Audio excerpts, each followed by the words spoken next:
How y'all doing? Happy Wednesday in my world. Happy whenever you'll see this in your world, okay? Bienvenidos a mi canal. Welcome back to my channel. If you know me, thank you so much for coming back to see it, girl. I appreciate you. If you do not recognize this face right here, my bad. My name is Latrice. Nice to meet you. And this right here is Faith by Latrice. Yes. Or faith is a muscle we exercise around here. Now, let's get on into it, y'all. No dilly-dally. Mira, escúchame. Yesterday, I was on a Zoom call with a wonderful group. And shout out to Dr. Emily McKnight for facilitating. And we just going to jump right on into it.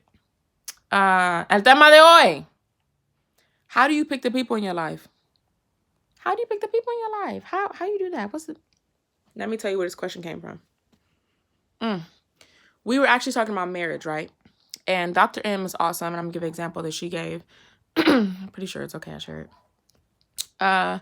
She was talking about how basically her and her husband are in a divine selection, right? Like she know. Him and her both know this is a God pick. It was me and you. Okay. We did whatever. It's me and you. She said something that really struck me. Basically, she was saying that everyone else she picked prior to her husband that God wanted for her, everyone else that she picked prior to him, they said things, labeled her as certain things that her now husband is not even fazed by. He's not fazed by the things that other people were complaining about.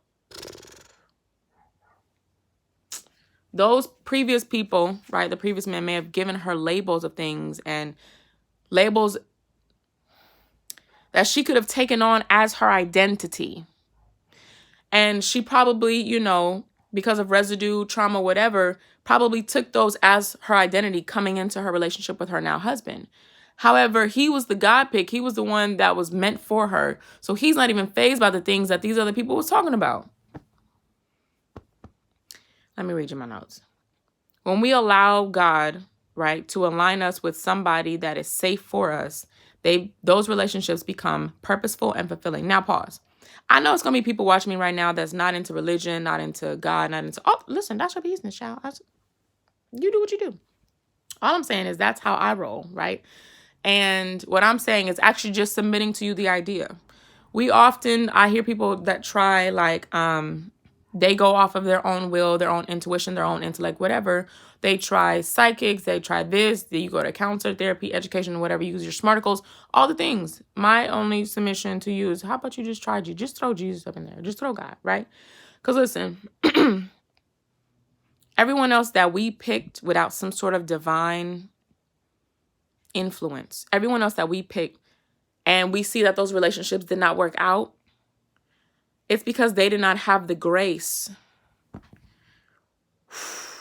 Let me read what I wrote. Everyone else that you picked did not have grace to be with you. They could not manage, they couldn't handle, they couldn't lead or support or even cover you in the way that you needed based off of the way that God made you, right? Those people were not graced to be in your life in a certain capacity. And this is not only like romantic relationships, like if you're dating, if you're trying to get married, whatever. This is for friendships. This is for partnerships and business, all the things, right? When you pick people to be in your life in a certain capacity, like for long term, what is your criteria?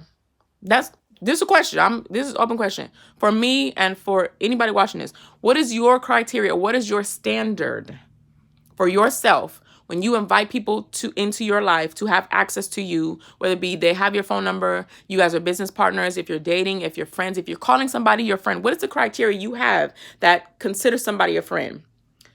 Woo! Think about the people in your life currently that you call a friend, right? Now, before you think about them, what is the standard that you have that is, in order for me to call somebody a friend, this is the standard they meet? Now think about the people you call friends and see if you could drop and plug them in right there. Okay. Something that PD said, Pastor Darius House, what's up? Something that he said recently in a sermon was, oh God, regarding having standards for the people in our lives. He said, only the desperate don't have a standard. They accept everything because they're just happy to be chosen. Oh God. Jesus, the person I follow, he has standards. He has standards in the people he roll with. Yes, he picked, there was tons of people who followed him, right? Tons of people that the Bible even mentions there were over like 70 something disciples, right? But the close ones he picked to walk with him, there were 12. And even amongst those 12, there was 3 people he really knew that he could take with to pray with, or even though they fell asleep at one point. There was 3 people he knew he could really rock with. And these are the people that I'm going to have close to me. And they're going to see certain things that even though the rest of the 9 are not going to see. And it's a good thing he did pick 3, because one of them, Judas, y'all forget. Hello, hi. Y'all forget Judas was actually a disciple.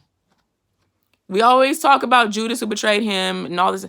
But he was a disciple first before he did all that. Okay. That's a whole other thing. The point is that just considering inviting God into your selection with people in your life. That's just my submission. Just try it out and see how it works for you.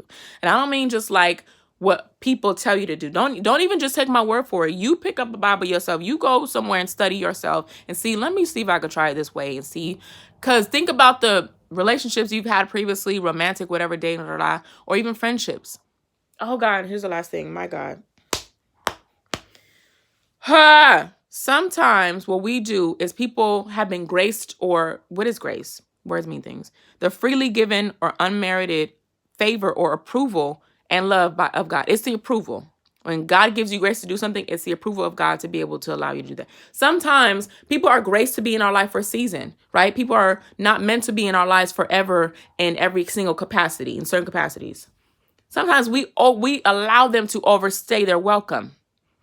And sometimes we overstay our welcome in people's lives. And then we wonder, oh, it was good for 6 months. It was good for a year, 2 years, whatever. And then all of a sudden, a year go by and it's just like, wow, it's all this tension. That's because we overstayed our welcome. Anyway, let's just think about how we pick people in our lives, huh? That's it. Go about your business. Si nadie te ha dicho hoy, esta día que te estoy hablando a ti mismo, if nobody has told you today, I love you. Let's do better in our picking, huh? Because listen, life be life. But guess what? We're going to prosper regardless. Catch you on the flip side.